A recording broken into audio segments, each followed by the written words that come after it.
Bienvenue dans Négatif, le podcast qui donne la parole aux créateurs et créatrices d'images et de sons.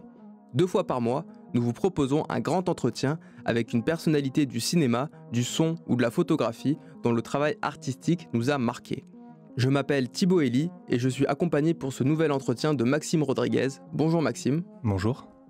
Aujourd'hui, nous sommes très heureux de recevoir un invité dont le film marque la rentrée cinéma par sa radicalité, son sadisme, sa provocation, son caractère hypnotique et sa nuit au clair de lune dans une forêt du XVIIIe siècle. Bonjour Albert Serra. Bonjour. Vous avez 43 ans, vous êtes catalan et vous avez réalisé plusieurs longs métrages pour le cinéma, mais également des vidéos et performances qui font de vous l'un des cinéastes les plus prolifiques de votre génération. Nous pouvons citer Au nord des Cavaleria et Le chant des oiseaux, présentés en 2006 et 2008 à la quinzaine des réalisateurs, Histoire de ma mort, pour lequel vous avez été lauréat du Léopard d'or au Festival de Locarno en 2013, ou encore La mort de Louis XIV, un film avec l'acteur Jean-Pierre Léaud que nous avions déjà évoqué dans l'émission avec le directeur de la photographie Jonathan Rigbourg. Aujourd'hui, nous vous recevons à l'occasion de la sortie au cinéma de Liberté, film qui a remporté le prix spécial du jury dans la sélection Un certain regard du Festival de Cannes 2019. Ces films, votre parcours, vos méthodes de travail, votre rapport au cinéma et à l'art, nous allons parler de tous ces sujets avec vous dans le 11e grand entretien de Négatif.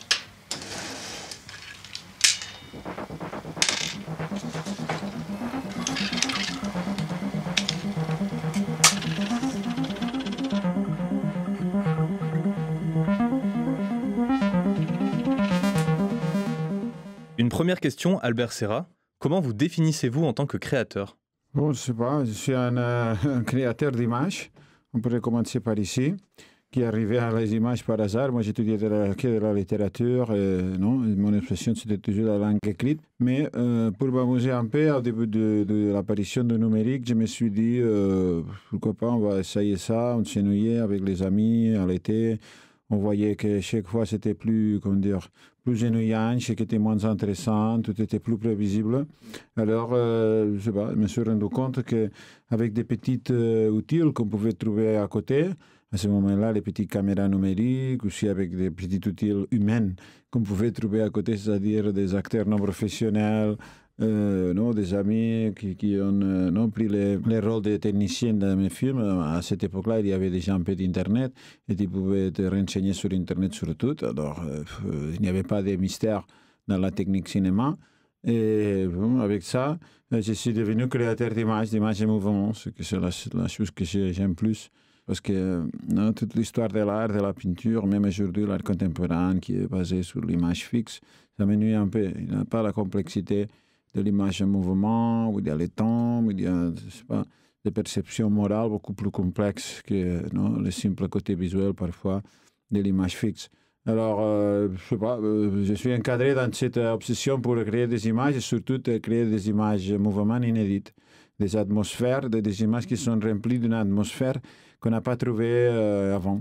Et évidemment, ça c'est très difficile de le faire dans tous les films, dans toutes les images de tous les films, mais bon, c'est une petite obsession qui parfois justifie des inégalités ou des irrégularités dans la cohérence de l'ensemble du film, mais qui pour moi justifie cette démarche un peu personnelle et particulière. Est-ce que vous vous définissez plutôt comme réalisateur, comme artiste, comme metteur en scène ? Comme artiste, moi je préfère, parce que du point de vue pratique, comme l'art contemporain va faire un peu la substitution au niveau des financements dans les cinémas les plus sophistiqués et courageux. Moi j'aime auto-investir comme artiste et pas comme réalisateur qui a moins de futur, surtout pour les réalisateurs sérieux. Pour bien comprendre comment vous travaillez sur un film, nous allons explorer avec vous votre dernier long métrage. Intitulé Liberté, il sort au cinéma ce 4 septembre. C'est un film qui se déroule le temps d'une nuit et décrit le libertinage d'un groupe de Français au cœur d'une forêt au XVIIIe siècle. C'est une libre adaptation des écrits du Marquis de Sade et d'une pièce de théâtre que vous avez mise en scène en Allemagne en 2018. Une question simple, comment avez-vous travaillé le texte pour l'adapter au cinéma ? C'est une question très difficile à répondre. C'est un peu comme avec tous mes films précédents, c'est un mélange assez improbable d'improvisation, de tension, pression sur la créativité des acteurs, en même temps d'intuition, d'instinct, pervers un peu. pour savoir qu'est-ce que les acteurs sont capables de faire ou dire. Et toute cette balance donne à la fin, je sais pas, une espèce de, de film qui n'est pas basé sur aucun scénario, parce que l'idée principale de mes films, c'est qu'ils sont comme des performances. Presque rien n'est répété. Tout est, non? Moi, j'ai participé très peu dans la direction des acteurs pendant la prise, pendant les tournages. Tout le monde sait que mon système s'est basé sur la non-communication, même avec les techniciens. Alors, je ne sais pas, il y a quelque chose qui se passe et qui ressort dans les moments où on tourne, mais c'est fait pour une espèce de génération spontanée. Il n'y a aucun idéal précédent dans ma tête à laquelle on doit se rapprocher. J'ai aucune idée de dans quelle direction le film doit aller, dans quelle direction. Par contre, c'est mon élasticité mentale et élasticité aussi du point de vue de pratique de la production pour faire bouger les films dans la direction où ça a l'air que ça peut donner des choses plus intéressantes, surtout par rapport à les acteurs. Alors, comment dire, il n'y a aucune signification. J'ai jamais arrivé à avoir aucune idée de ce que mes films pouvaient dire, pouvaient signifier. Mais qu'est-ce qui vous a intéressé dans le texte de Sade? C'est pas inspiré dans le texte de Sade, je sais pas. Moi, je travaille pas avec des textes. C'est une espèce de malentendu. Même si je suis très, comme je vous ai dit, j'ai étudié de la littérature et toutes mes influences aujourd'hui, je regarde presque pas de cinéma, je lis que des livres. Alors, toutes mes influences, c'est la littérature et la musique, et ma vie personnelle. Mais après, pour créer ces images, les textes ou les références, malgré qu'ils sont, non, comment dire, des films très culturels d'une certaine façon, qui sont vraiment ancrés, non, dans une tradition culturelle, écrite, littéraire ou historique, etc., très précise, très concrète, les images sortent d'une façon très différente, très spontanée. Elles sont vraiment traversées pour la spontanéité et pour la vie qu'on a dans exactement le moment de tourner les films.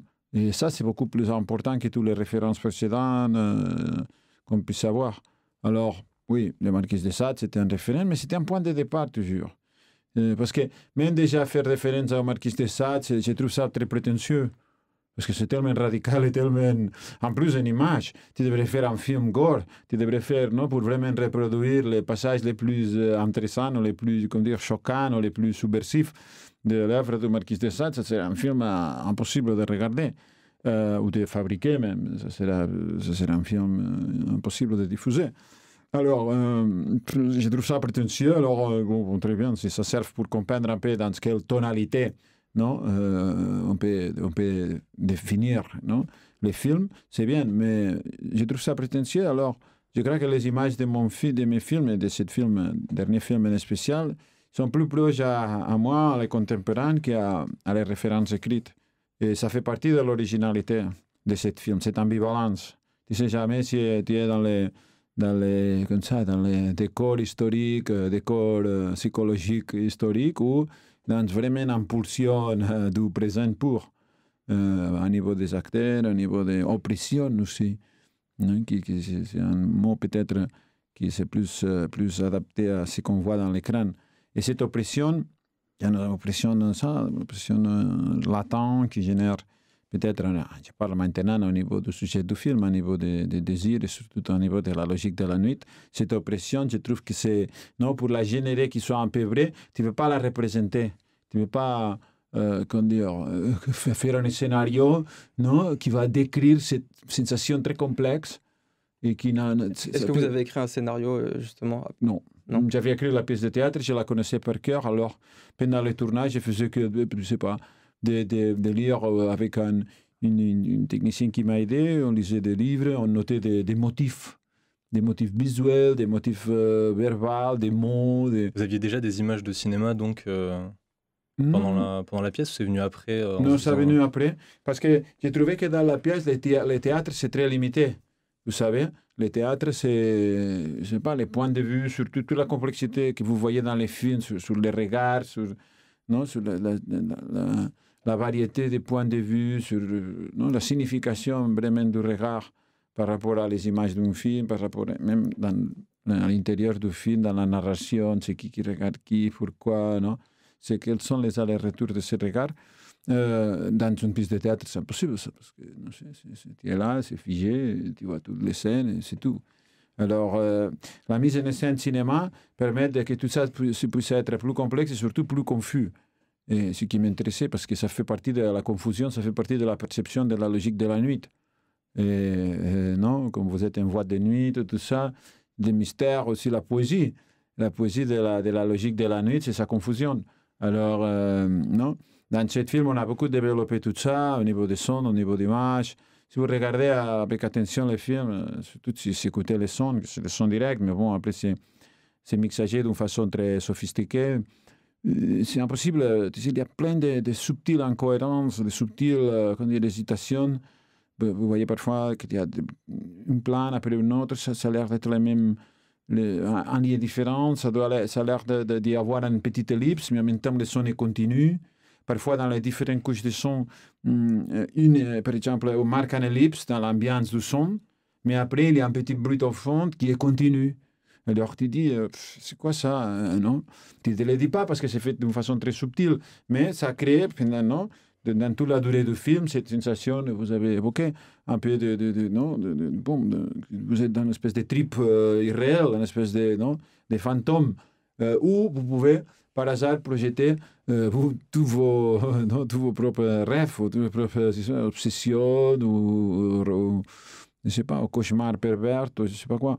Alors, parce que la même instabilité au niveau d'espace aussi, au niveau des tombes, avec les ellipses, cette tombe qui est en termes irréels, ou aussi au niveau d'espace, vous ne savez jamais un plan après l'autre, si on est exactement dans les mêmes, quel est l'angle, quelle forêt, quelle partie de forêt, c'est qui regarde qui, c'est qui écoute qui, c'est qui entend qui. Non, l'espace, c'est aussi, ça devient une autre petite confusion. Alors, non. Vous y pensez dès le tournage aux questions d'espace et de... Dans le choix de l'espace, moi, je voulais quelque chose qui avait un petit mystère. Après, évidemment, ça grandit avec le...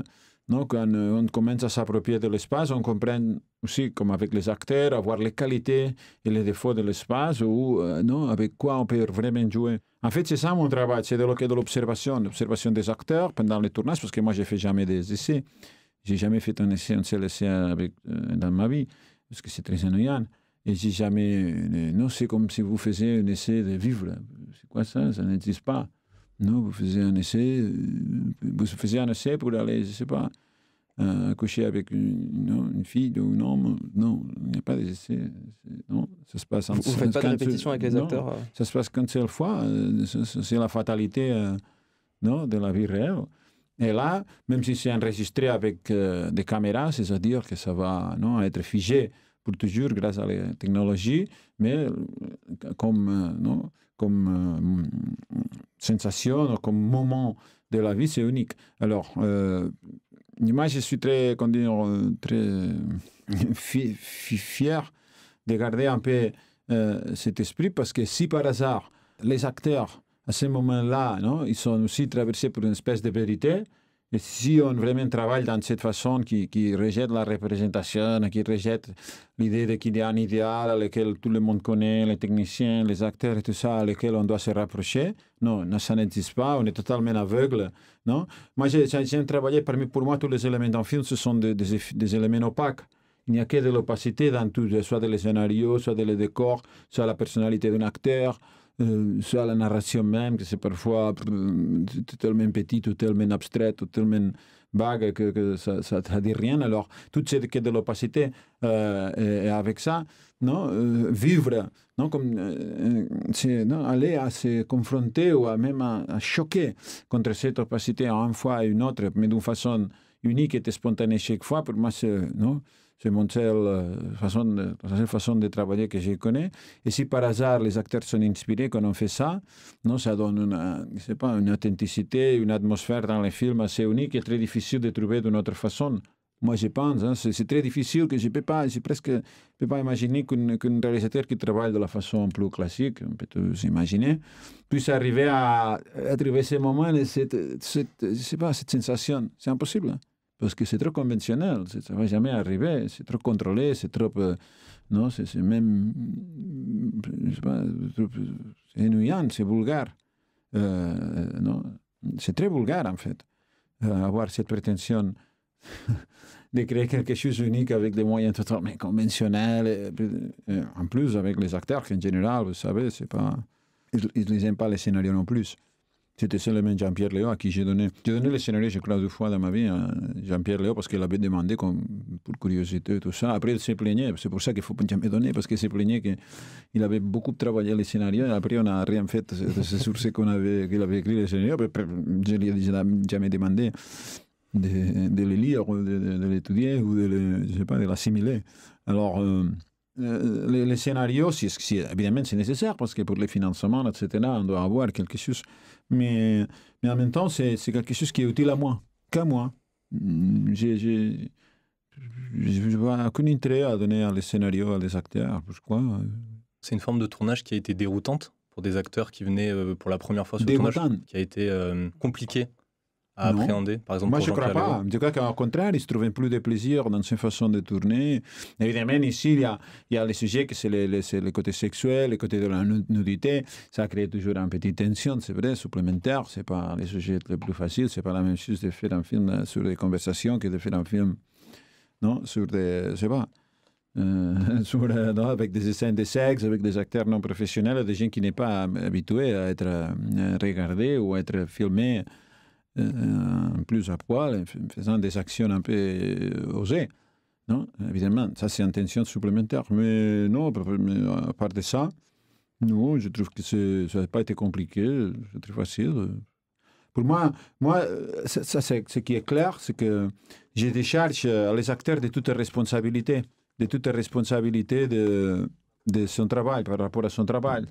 Alors, ils sont tranquilles. Ils sont jamais... Moi, je ne vais jamais me fâcher avec eux. Je ne vais jamais être De quoi vous discutez avec eux mécontent. alors, par exemple, sur le premier jour de tournage, de quoi est-ce que vous avez discuté avec eux? Je ne discute pas beaucoup. Je ne sais pas discuter. Pourquoi discuter? Je sais pas. Je raconte quelle est l'idée du film. Après, on commence. Évidemment, on commence petit à petit. Avec des choses peut-être plus faciles, plus agréables. Pas agréables, parce que tout est agréable, mais plus... Je sais pas... plus basique. Et petit à petit, je commence mon travail d'observation pour voir où sont les points forts qui existent déjà, surtout dans les acteurs, mais aussi dans les décors, dans la combinaison des éléments, etc.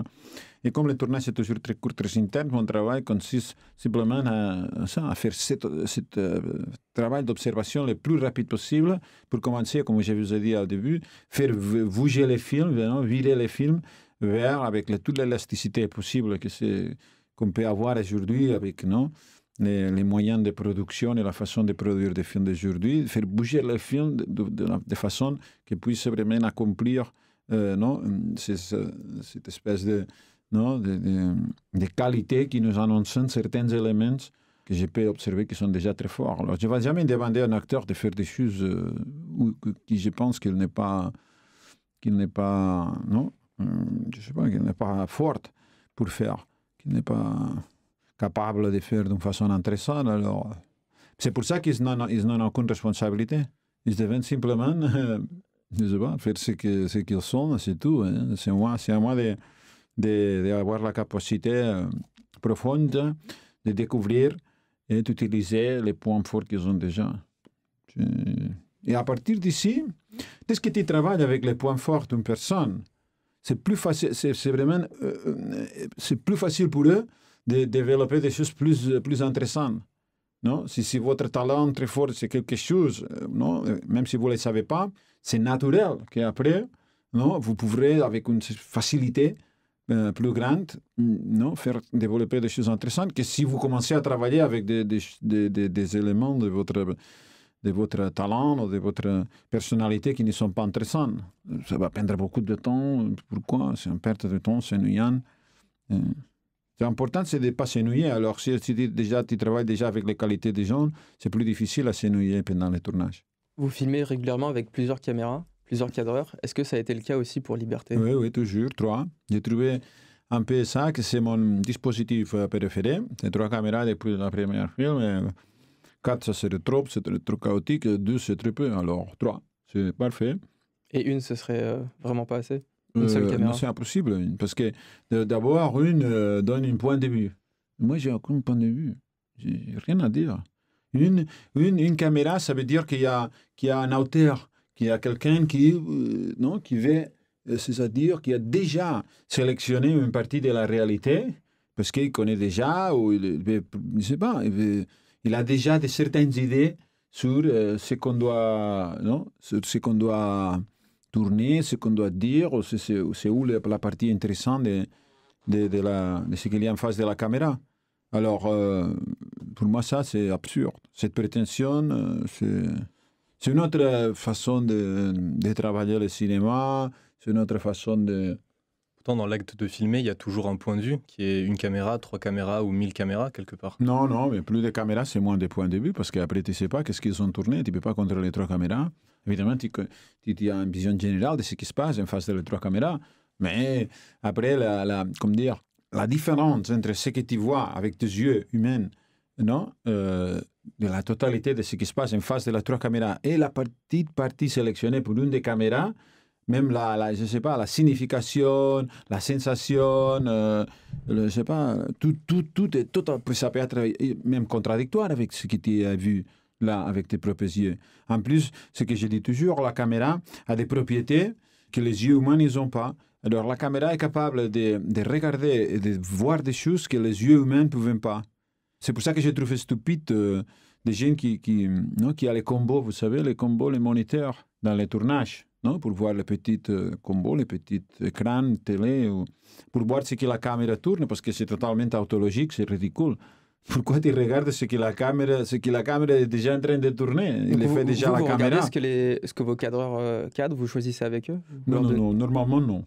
Évidemment, je contrôle un peu parce que je connais les difficultés après dans les montages et surtout dans la façon que je monte les films pour harmoniser un peu tout ce qu'on a tourné. Mais j'essaye de contrôler un peu ça, mais de loin avec des signes. Parfois, si les opérateurs me demandaient qu'est-ce que je préfère, ou si je me disaient, Norbert, viens, regarde ça, qu'est-ce que tu préfères ça, ou tu crois que c'est plus intéressant ça, c'est plutôt mon avis. Mais je préfère les laisser de l'autonomie pour travailler.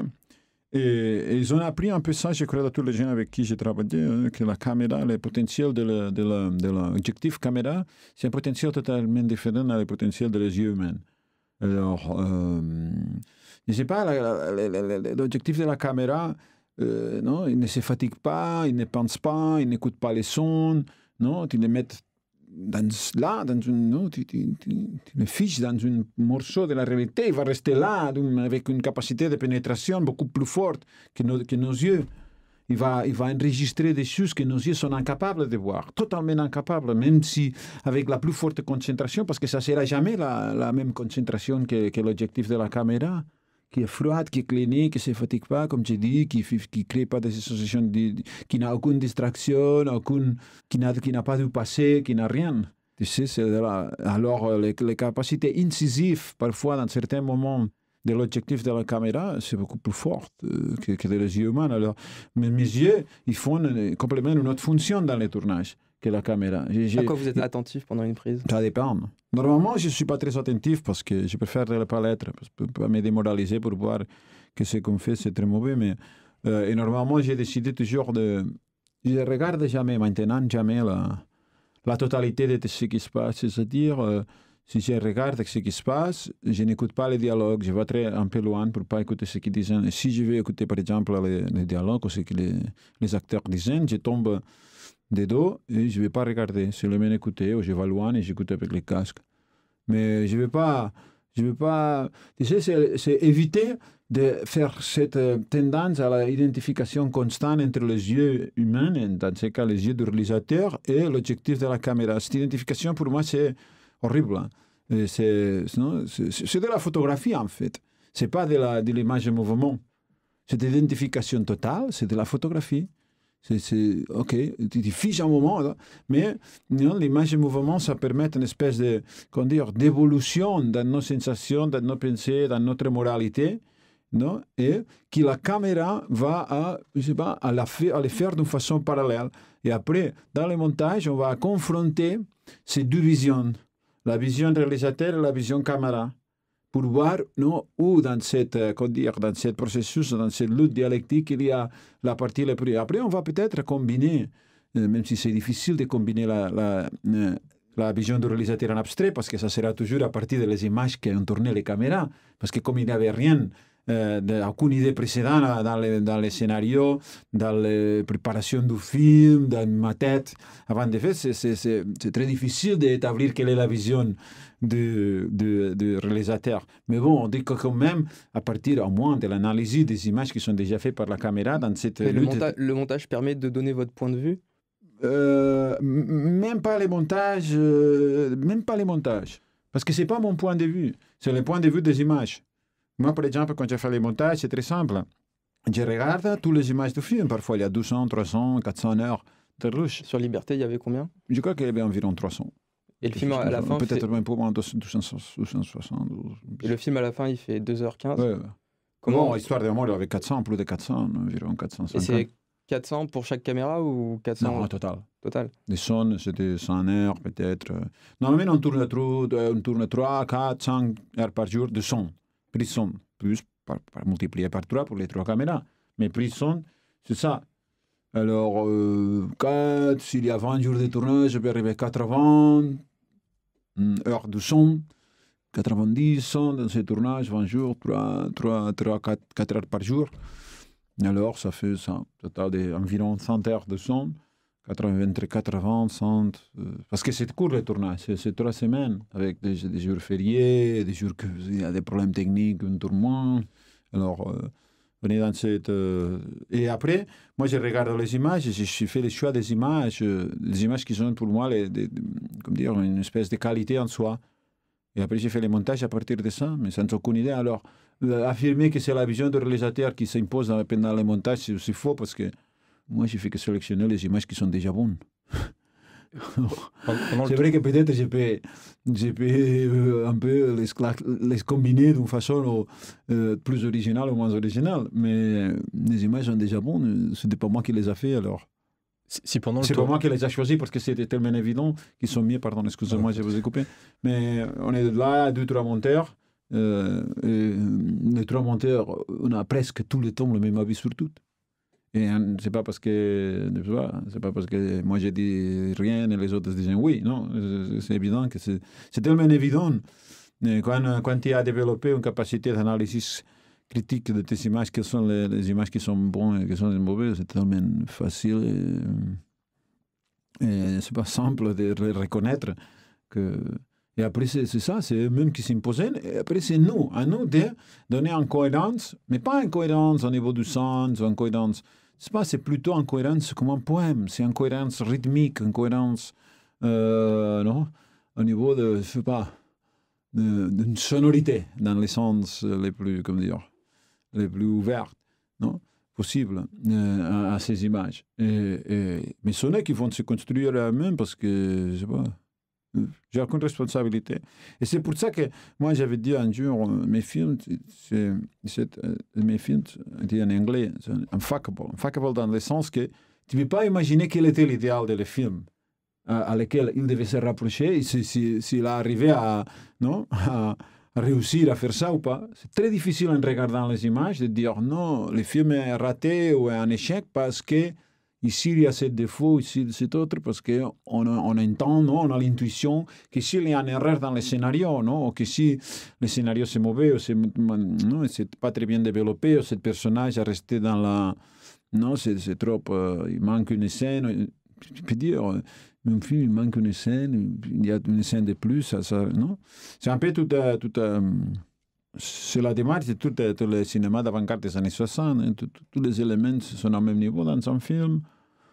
Et les films sont tellement autonomes, les images à l'intérieur d'un film, que sont interchangeables d'une certaine façon. Il n'y a pas une logique de sens qui les précède. Alors, c'est eux qui vont créer son propre sens. Non? Quand simplement, ils sont par contiguïté mis une à côté de l'autre. Mais ils ne savaient pas quel est son propre sens.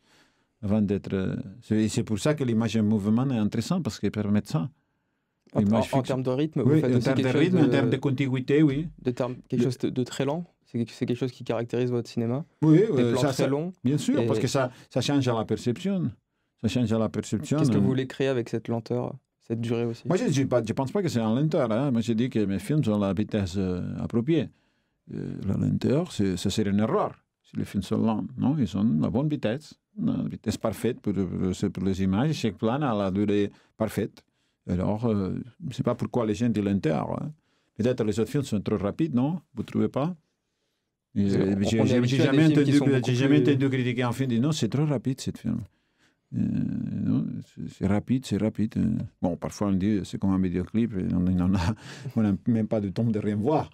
Mais l'idée de... Non, il n'y a pas de lenteur, il y a que de la vitesse juste. C'est lent par rapport à quoi? À ce qu'on est habitué, peut-être. Ah, bon, oui. Mais ce n'est pas mon problème à quoi vous êtes habitué, je ne sais pas. Je ne sais pas, je suis habitué peut-être à des autres choses et pour moi, mais ce n'est pas le fait d'être habitué, c'est que vous n'avez pas fait le montage et vous ne comprenez pas. Non? En les regardant, c'est très difficile de juger un film strictement à temps réel en regardant, non? Parce que ça passe trop vite. Et tu es tellement transporté par pour les 25, pour la fatalité de 25 photogrammes par seconde qui n'arrête jamais, non? De ce mouvement qui n'arrête jamais. C'est une fatalité aussi, le fait de que cette caméra peut jamais, cette projection peut jamais arrêter. Alors, vous pouvez pas revenir en arrière, regarder, revérifier quelque chose que vous avez vu, non? C'est comme la vie, non? C'est vécu comme la vie.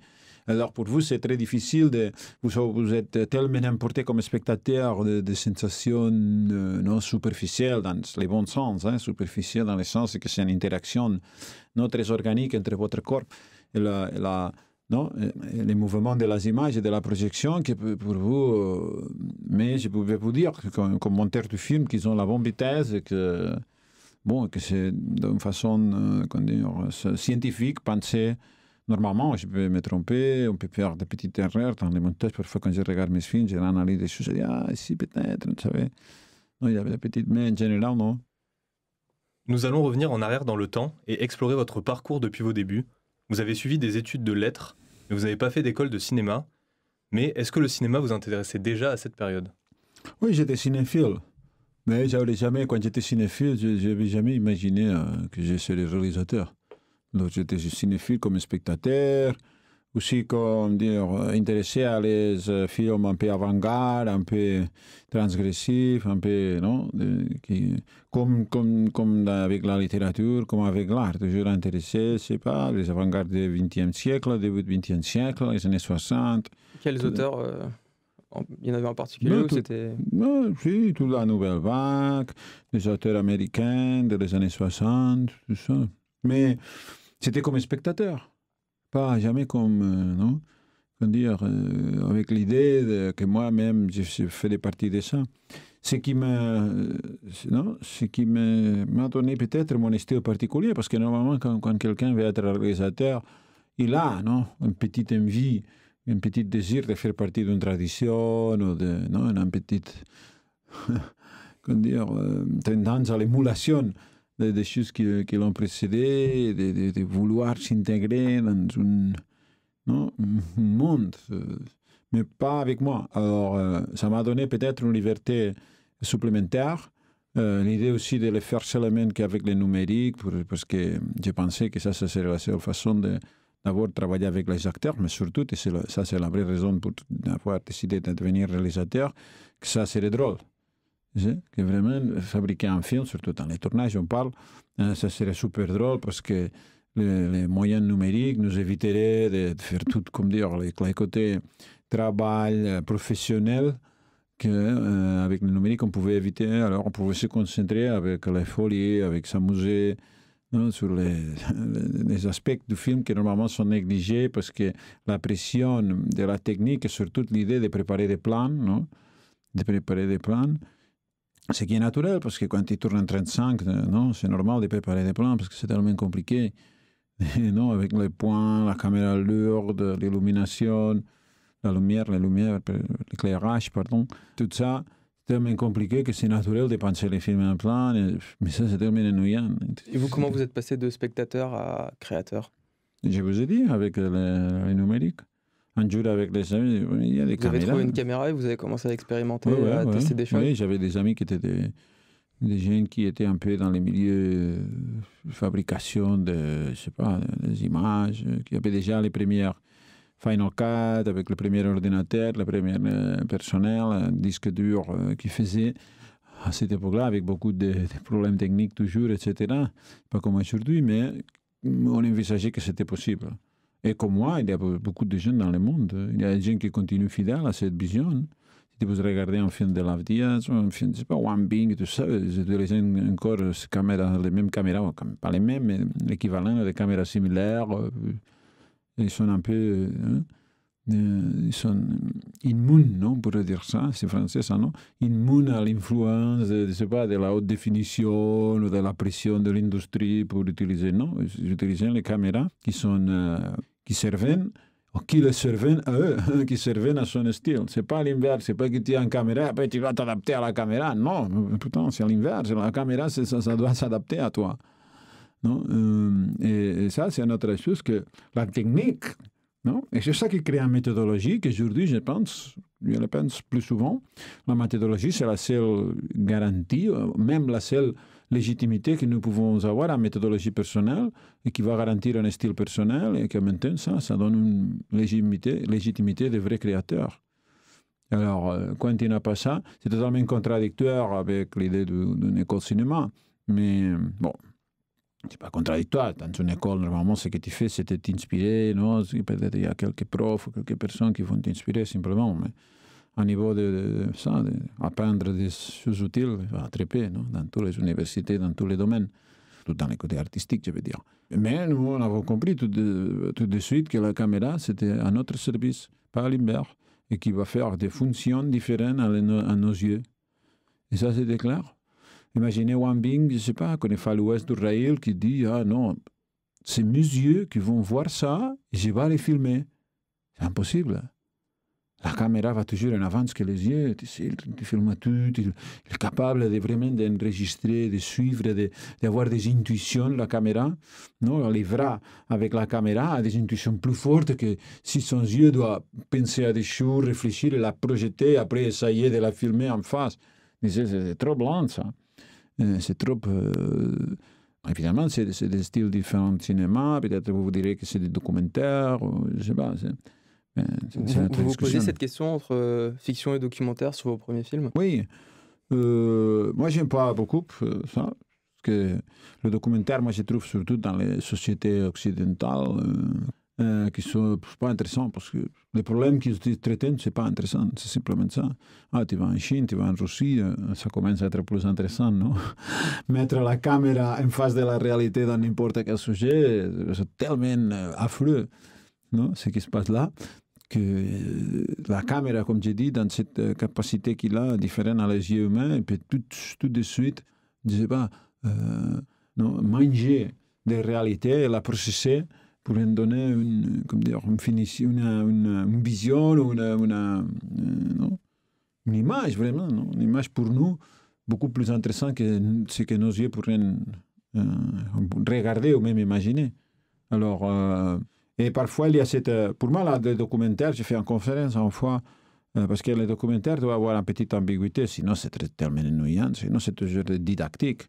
À moins la fiction a la capacité de garder encore la liberté totale, non? D'être l'espace, je ne sais pas, de l'injustice, l'espace de l'abjection, l'espace de tout ce qui n'est pas autorisé, non? Dans la vie réelle ou dans les... Je sais pas, dans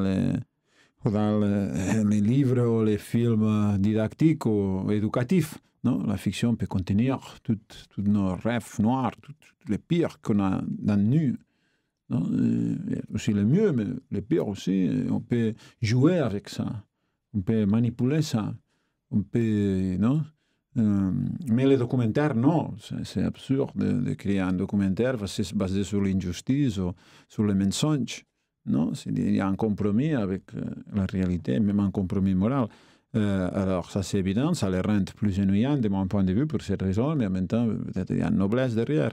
Mais en même temps, pour que ça y est de complexifier ou de les rendre, y ajouter un peu de mystère et tout ça, moi, là, j'ai développé une fois une idée dans une conférence sur le documentaire, de l'idée qu'un documentaire, on doit pas savoir comment il a été fait. On doit nous choquer, on doit nous interroger, nous devons être surpris pour savoir comment c'est possible que les films soient faits, que ce documentaire soit fait. non, parce que ils montrent des choses d'une façon que tu dis, c'est quoi ça? Mais ce sont les gens qui ont autorisé ça, ou ils sont conscients qu'ils sont filmés. C'est qui? Pourquoi on est arrivé à ajouter ces deux images? Non? Comment ils ont fait ça? Si vous regardez, je sais pas, des films de Wang Bing ou Zhao Liang ou des Chinois ou tous les autres grands documentaristes russes, non? Ils sont ça. Je dis, mais comment c'est possible ça? Comment ils ont tourné ça? Non? C'est-à-dire qu'il y a déjà une espèce de friction très forte avec non, la réalité en face de la caméra. Parce que vous ne pouvez pas, du point de vue même technique ou moral, imaginer que c'est possible que ça. Alors ça veut dire qu'il y a d'abord, le sujet c'est déjà un peu non, audacieux, ou pas les sujets, le dossier c'est un peu controversé, et après la façon de le faire c'est audacieuse. Alors, non, peut-être ça, avec ça on peut compenser les côtés ennuyants, les compromis moraux, de documentaire, ou ça que j'ai dit avant, c'est possible, c'est presque impossible d'imaginer un documentaire basé sur l'injustice. C'est quel est l'essence de ça? Mais la fiction, non. C'est une démarche complètement différente. Et la fantaisie, a un degré de liberté tellement fort. Et vos premiers films comme Crespia de film Note de Village, est-ce que vous l'avez pensé comme un documentaire? Non. Ça, c'était comme des films amateurs pour s'amuser. C'était au début du numérique. Moi, je ne les mets jamais comme une filmographie. C'est comme un essai amateur. On était là, on dit on va faire un film, on prend ses caméras d'un ami qui l'avait, tout ça. Mais avec l'ambition toujours, c'est des moments-là de dire on va faire un long métrage, on va pas faire un court métrage. Pourquoi? On a des caméras numériques, on a des cassettes, c'est d'une heure, on dépense 3 cassettes et non, on a un long métrage. Pourquoi, non? Et c'était un peu cette espèce de blague ou de jeu amateur pour dire on va faire un film comme ça. Est-ce que c'est la même chose? Avant de tourner au nord des Cavalleria, vous avez filmé vos repérages avec vos acteurs, avec votre équipe. Ça a donné un film, une sorte de journal filmé qui s'appelle Le Seigneur. Non, ça a été après. C'était 4 ou 5 ans après. Au contraire, c'était revisité comme une espèce revisiter les lieux? Pas les lieux, parce qu'on n'avait pas tourné là. C'est un film complètement différent. C'est l'excuse. Mais ce film, c'est un film, parce que c'était en commande des lettres qui a fait un musée de Barcelone. C'était un échange de lettres filmé qui avait commencé entre Kiarostami et Victor Ricci, qui c'était à Pompidou aussi, et on a continué avec des autres étés. Et moi, ils m'ont donné l'idée, m'ont suggéré ou commissionné un échange de lettres avec Lisandro Alonso, le réalisateur argentin. Et moi, je n'avais pas envie de faire des films courts. J'ai dit, bon, je vais faire qu'une seule lettre, une longue lettre. Et c'était un film très long, bon, pas très long, mais 2h30. Sur un voyage, j'ai pris les acteurs d'honneur de cavallerie et on est allé à La Mancha, le vrai territoire, parce que le film était tourné à côté de chez nous, en Catalogne, au nord, à côté de la frontière avec la France. Là, c'était aller vraiment à La Mancha, centre de l'Espagne. Il y a le vrai lieu. Et après, avec l'excuse de faire un documentaire sur nous-mêmes, sur moi-même, sur la façon qu'on fabrique les films. C'est très intéressant ce film, je vous recommande. Je te jure. Pour les gens qui aiment mon cinéma, il y a des gens qui disent que c'est son préféré. C'est un peu trop, mais c'est très intéressant. On a l'impression que c'est un peu la face immergée de l'iceberg de vos films. C'est-à-dire que c'est la partie la plus... C'est ça, vous avez défini très bien. Et moi, ce que j'aime, c'est qu'il y a un petit jeu dans les films, que c'est adorable. C'est que, bon, nous sommes tout le temps, voilà, et tu vois des gens qui... Nous sommes tout le temps là en train de parler, de tourner, on va tourner ça, il y a comme apparemment des acteurs, tout ça, et tu vois des gens qui prennent les sons, ce qui est un peu bizarre, parce que parfois les types prennent les sons, non, loin, et moi je suis juste en phase, et on entend plus fort, c'est ma voix que la voix où il y a les types qui prennent les sons, et on ne voit jamais de caméra. Alors, tu vois qu'il y a des gens qui prennent des sons, on parle de tourner, on parle de se préparer pour aller tourner, tout ça. Notamment, vous êtes sur une colline avec un moulin dans le fond. Ça, c'est très beau, cette scène. C'est ça, cette ambiguïté. Mais petit à petit, tu te rends compte que les films qui parlent, qui sont tous les temps en train de tourner, ou d'essayer de tourner, etc., c'est les films que tu vois. Il n'y a qu'un autre film. Alors c'est une espèce de jeu très, très beau, parce que c'est une espèce de joker. Et les films, c'est comme je tourne mes films. C'est l'ambiance, un peu pour décrire l'ambiance avec laquelle je tourne mes films, les côtés, comme je disais, joyeux, ludiques. que je vous parlais avant. Alors, c'est comme une espèce de joker, comme c'est ça en français, la carte du poker, joker, que tu peux appuyer, tu peux l'utiliser pour, non? Pour l'utiliser non, avec les numéros que tu veux. Comment on dit ça en français? C'est joker. Ouais, Oui. Joker. Joker. Alors, ce documentaire, c'est un joker. Et tu peux, comme c'est les films qui sont en train de tourner, c'est les films que tu regardes, tu peux l'appliquer à tous mes films, passé, présent et futur. Donc, si tu veux un documentaire sur mes films, comme j'ai fait le premier film, cette film, ou les films que je vais faire, c'est toujours ce film. Vous avez fait un making-of sur tout votre cinéma, en fait. Oui, oui, c'est ça. C'est un joker, tu peux l'appliquer à tout. Et ça sera toujours vrai. Alors, et c'est un film, évidemment, parce que c'est un film sur l'iceberg. C'est quelque chose de très important. Comme vous disiez, l'iceberg, ça sera, non? La partie de l'iceberg, et toute cette partie énorme, non? Qui est au-dessous de l'eau. À la fois de l'image et du son aussi. Le son est très important dans ce film, on entend beaucoup de choses. C'est ça. Et cette partie de l'iceberg qui est au-dessous, non, l'iceberg, qui normalement c'est négligé aussi dans la plupart des films. Je ne dis pas dans les images, parce que parfois, dans l'iceberg, c'est important pour la signification de certaines images, mais qui est négligé, je ne sais pas, comme dire, du point de vue de la vie personnelle, comme quelque chose d'important dans la fabrication de films. Et pour moi, c'est très important. Dès le moment que j'ai décidé de faire des films pour le côté ludique, et pour m'amuser, c'est-à-dire qu'il y a un morceau très très grand de motifs qui vont jamais se voir dans les films, qui vont peut-être transpirer un peu dans les images, mais qui en général seront toujours dehors les images du film, mais qui a une importance plus grande que le désir même de faire cinéma, ou le désir pour les images en soi. Alors, c'est un champ vital, c'est très très important pour moi, ça reste encore si important, peut-être, non?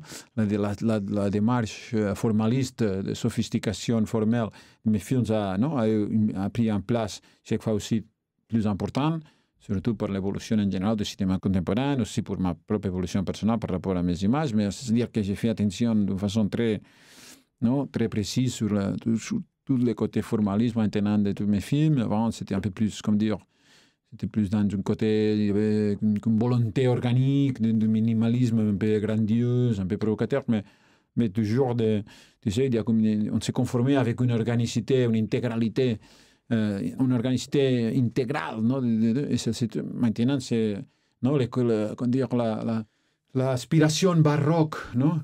À rentrer dans cette simplicité du début et des origines, c'est plus difficile tout à gérer, à contrôler et à les rendre cohérents. Mais c'est plus sophistiqué. Et ça prend beaucoup d'espace dans ma tête et beaucoup de temps aussi. Vous devez penser seulement dans les montages, que c'est beaucoup plus difficile maintenant. Parce que les éléments sont plus riches, plus difficiles à analyser et à définir. Mais bon, on dit que l'iceberg, cet iceberg humain, il est encore là, et à la même importance, même si on y a ajouté cet autre aspect hyper formaliste que j'aime beaucoup, parce que c'est par hasard, je n'ai pas de prétention à ce niveau, mais comme j'ai été obligé, par la façon que je travaille avec le montage, à analyser d'une façon extrême toutes mes propres images, je suis, comme dire, devenu hyper formaliste par accident. Même si j'étais déjà, non, comme ça, non, mon approche à l'art en général, c'était toujours très formaliste, mais c'était par accident que je suis devenu intéressé, ou que je suis devenu un maître, on pourrait dire, un maître de l'analyse, je ne dirais pas d'images, ça serait trop prétentieux, mais de mes propres images à moi. Vous êtes un grand aficionados de la tauromachie, Oui. que vous considérez comme une expérience esthétique à part entière. L'avez-vous déjà filmé? Non. C'est quelque chose qui c'est un rêve, parce que tous les films qui sont faits jusqu'à aujourd'hui sur la tauromachie sont nuls. Même ça a été quelque chose qui a été très vite filmé. Dès 1896, les opérateurs Lumière ont fait des films j'ai vu de ça. la tauromachie. Oui. Et ça vous semble pas intéressant? C'est un document historique très intéressant et tout ça, mais j'ai dit un document d'archives. Même si les images sont belles, parce que ça reflète c'est une espèce de façon de conception de la tauromachie qui est totalement éloignée, hein, comme on la vit aujourd'hui, et ça c'est intéressant, et d'avoir des images de mouvement de ça, c'est comme si on trouvait des images de mouvement de Louis XIV, tu sais. Ça serait super drôle, non, de voir, parce que on a tout imaginé, mais on n'a jamais... Non, et ça fait un peu cette fonction, ces images de lumière sur la tauromachie. Mais non, mais je veux dire, essayer de vraiment transporter le mystère de la tauromachie, comme on le vit à l'arena, à la place, non? On dirait ça, comment on dit ça? À l'arène. À l'arène. Mais avec les images.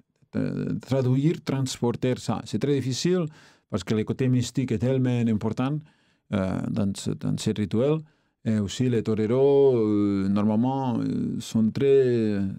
Comme ça, c'est de la vérité. C'est-à-dire, les taureaux, 600 kilos, 550, 600 kilos, 650, avec des... Non, comment on dit ça? Les cornes. Des cornes avec un pointe, non, qui finit. Bon, maintenant, les couper un peu, mais normalement, ils finissaient presque comme une aiguille. Alors, c'est pas un blague, ça. Et comme ils se jouaient la vie, tous les thèmes-là, ils sont très superstitieux, ils sont très hésitants. Je crois qu'il y aurait très peu de toreros qui vont autoriser, par exemple, des caméras vraiment filmer, je sais pas, les moments précédents, la préparation, les moments de concentration avant de la corrida. Je parle d'une vraie corrida, avec tous ces risques, même si aujourd'hui, il y a moins de risques. Pas parce que, parce que les taureaux peut-être sont légèrement moins sauvages, je sais pas, mais surtout parce que les médecines sont évoluées beaucoup.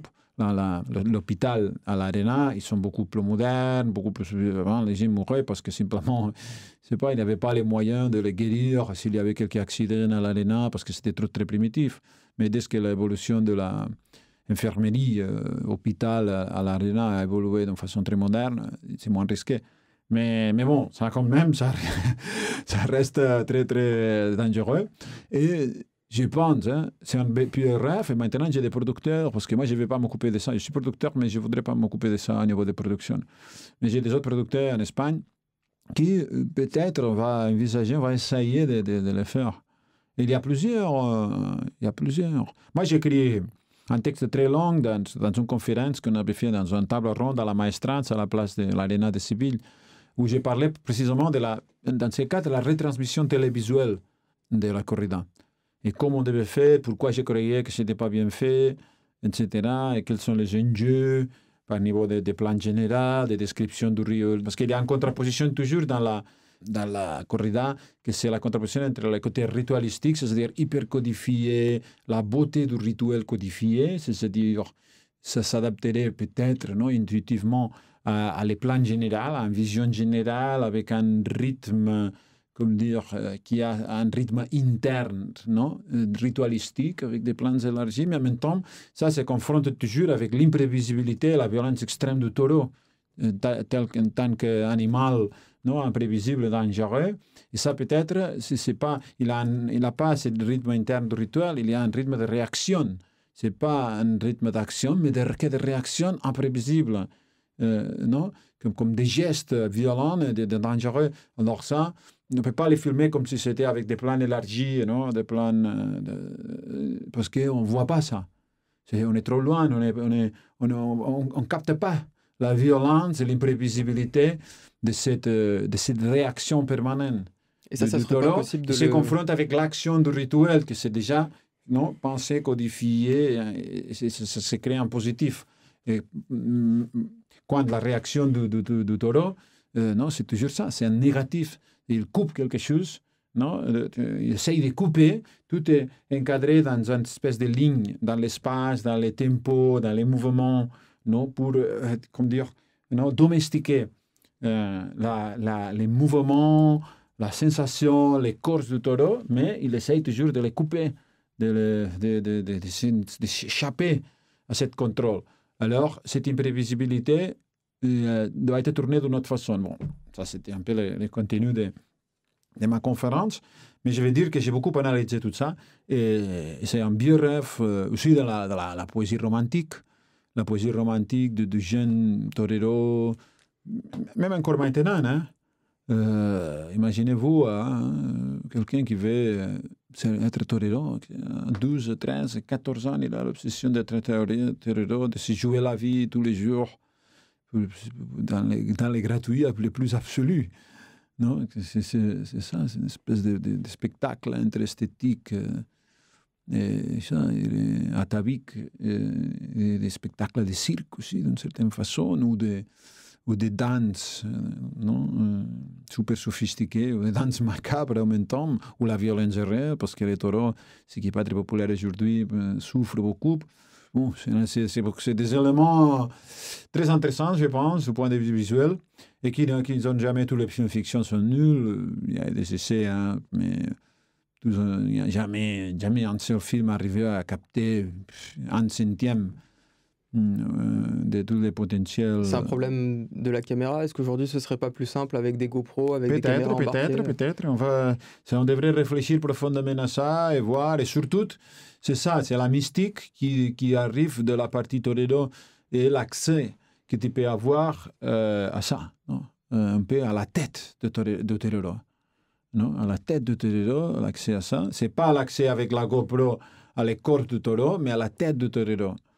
Et dans ces deux combinaisons, on devrait faire quelque chose. Après, il y a des autres options. Vous avez vu les films, par exemple, de Philippe Arnaud Zidane. Vous savez, ce film. Avec beaucoup de caméras qui le filment pendant un match. C'est déjà plus dans les côtés visuels, etc. Mais si le met ça avec les taureaux, ça serait assez effrayant.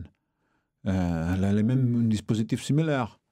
Mais même avec ça, je crois parce que l'aspect mystique, comme je disais, c'est beaucoup plus fort dans la corrida que dans le foot. Alors, on perdrait encore une partie trop grande. Alors, il faut réfléchir avec, non, je sais pas, sérieusement, pour savoir quel est le meilleur film, quelle est la meilleure façon de faire un film sur ce sujet-là. Et je l'ai fait un peu. Mais peut-être dès qu'il y aura peut-être des moyens pour vraiment une possibilité réelle de les produire, je vais y aller avec. Mais ce serait un vieux rêve, oui. Et je l'ai suivi pendant beaucoup de temps. Maintenant, il a l'air qu'il y a des producteurs intéressés à ça. Le problème, c'est que maintenant, c'est très peu populaire. C'est-à-dire, c'est très impopulaire. Pour les questions des droits des animaux, etc. Peut-être les jeunes générations sont moins intéressées à voir ce genre de spectacle où la souffrance de l'animal, c'est tellement évident. Et je comprends toutes les positions, je suis un peu dans une neutralité totale. Mais bon, c'est vrai que comme rituel, c'est quelque chose qu'il n'y a pas de comparaison dans un autre lieu. Ça doit être fait en Espagne.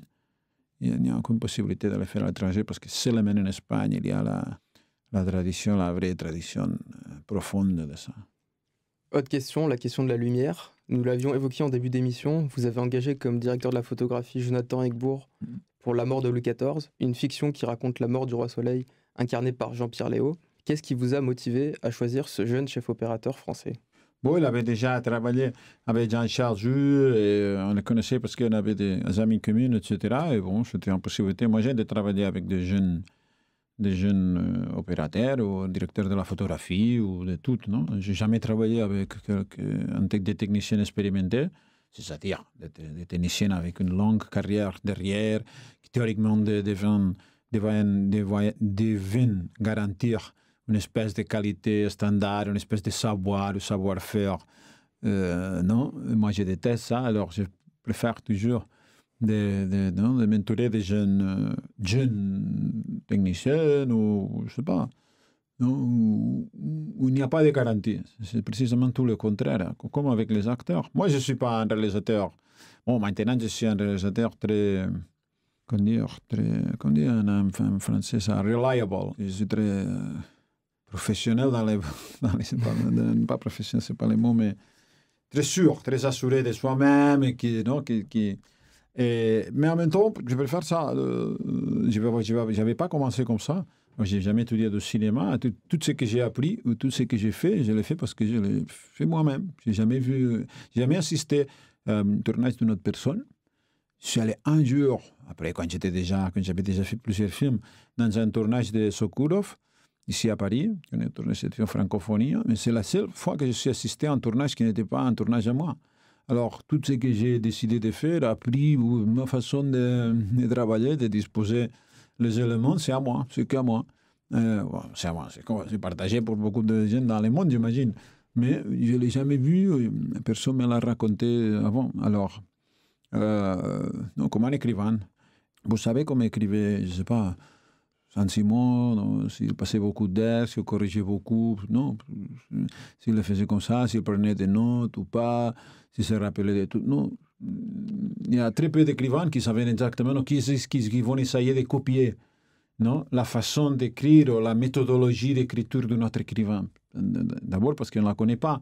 Bon, évidemment, les gens qui étudient un peu les manuscrits, tout ça, puis arriver à la connaître, mais en général, un écrivain ne sait pas comment un autre écrivain écrit.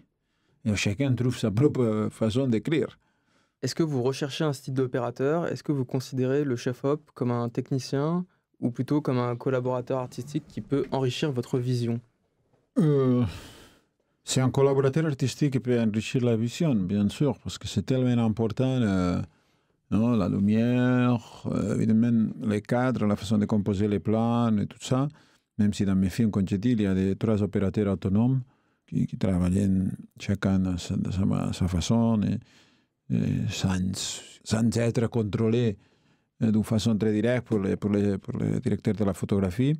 Mais c'est vrai qu'il a une influence sur la lumière, une influence sur la vision, bon, sur le look, non, le look d'un film.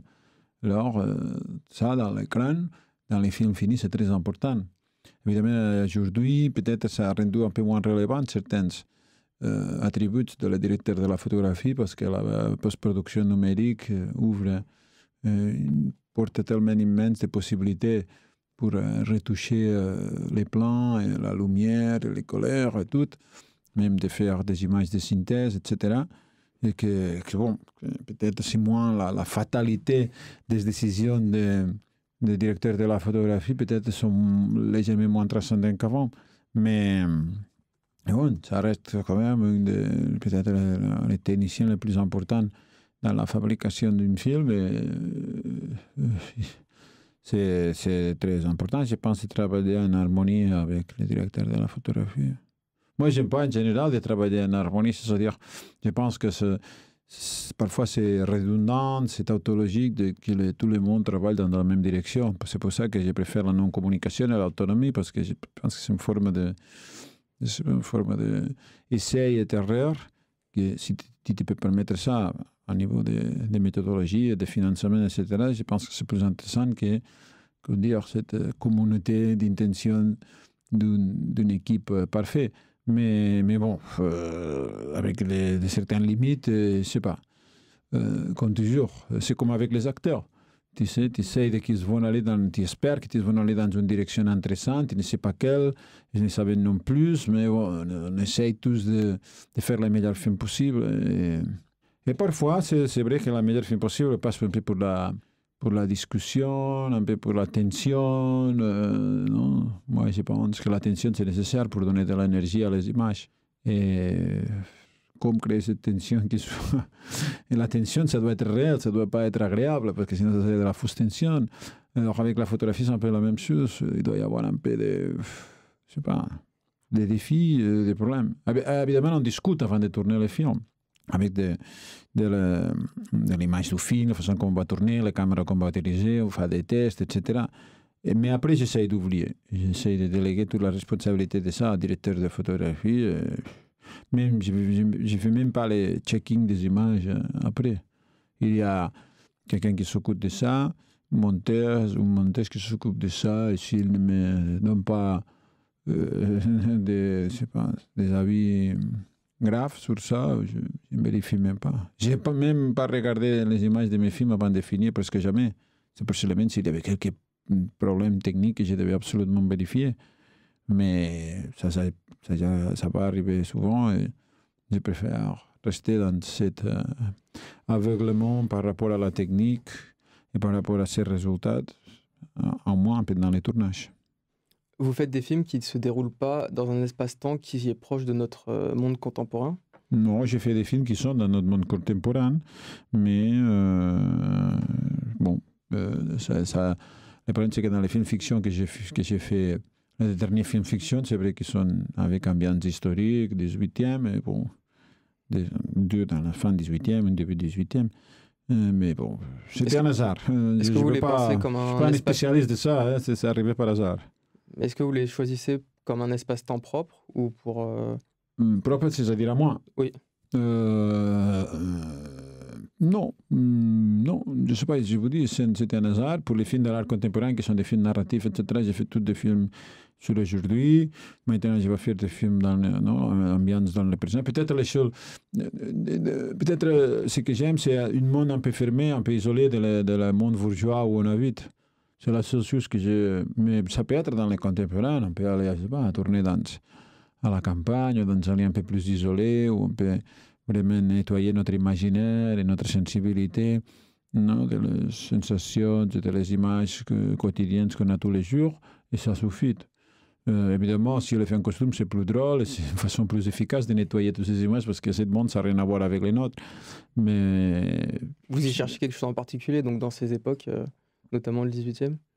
Non, le 18e, c'est intéressant parce que c'est intéressant en soi, du point de vue politique, philosophique, artistique, etc. Et c'est un moment de changement. Non? Il y avait beaucoup de choses qui se passaient en même temps, beaucoup d'hésitations, de frustrations, des choses qui ont changé le monde pour toujours, des choses qui ont créé qu'ils vont changer, mais non, il y a après un pas en arrière. Je sais pas, c'est intéressant. Mais je dis, je ne suis pas un spécialiste. Je ne vais pas me consacrer à ça, à ça. Et un hasard. Ça, c'était la pièce de théâtre qui m'a dit, on va tourner la pièce de théâtre. Non, pourquoi pas? J'avais fait la pièce de théâtre, mais j'avais aussi, pour la pièce de théâtre, j'avais proposé des autres des sujets contemporains, et ils ont préféré aussi les sujets historiques. Alors, c'est les autres qui décident pour moi. Alors pour conclure, une question simple. Quel conseil pourriez-vous donner à un jeune qui souhaiterait devenir créateur d'images, réalisateur comme vous? Pas de conseils, hein. C'est très difficile de donner des conseils aujourd'hui. Je ne sais pas. Une idée peut-être? Utiliser le numérique parce que ça ne coûte rien. Je ne sais pas, ça y est. Parce qu'aujourd'hui, je ne comprends pas, parce que tu as un ordinateur, tu as une caméra, une équipe de son, tout ça, ça coûte combien? Aujourd'hui, tout ça, ça peut coûter 10 000 euros, non, peut-être, maximum. Ordinateur, Final Cut, son, appareil de son conventionnel, tout ça, tu veux faire un film pour 10 000 euros. Et je ne comprends pas pourquoi les gens ne le font pas plus souvent, parce que pour essayer, moi je l'avais fait de cette façon, et ça marchait assez bien. Alors, tu peux, aussi, peut-être le conseil, c'est que, aussi pour savoir que tu es nul, tu dois essayer pour le savoir. Alors, non? Tu pourras vivre toujours avec l'espoir que tu es nul sans le faire, ça te donne de la vie, mais non, savoir que tu es vraiment nul, ça va t'aider à changer ta propre vie aussi. Alors, je sais pas, ça l'amène avec l'essai, tu peux arriver à des conclusions définitives sur toi-même ou sur ton talent. Alors, essayez. Eh bien, merci beaucoup, Albert Serra, d'avoir participé à ce nouveau grand entretien de Négatif. Donc Négatif, c'est aussi un site internet, négatif.co, qui a fait peau neuve en cette rentrée. Vous pourrez y retrouver la biographie des invités, des extraits vidéo des films, ainsi que des liens pour approfondir le sujet. N'hésitez pas à nous suivre sur vos applications de podcast, sur Spotify ou sur YouTube, et à vous abonner sur les réseaux sociaux pour ne pas manquer les prochains épisodes. À bientôt.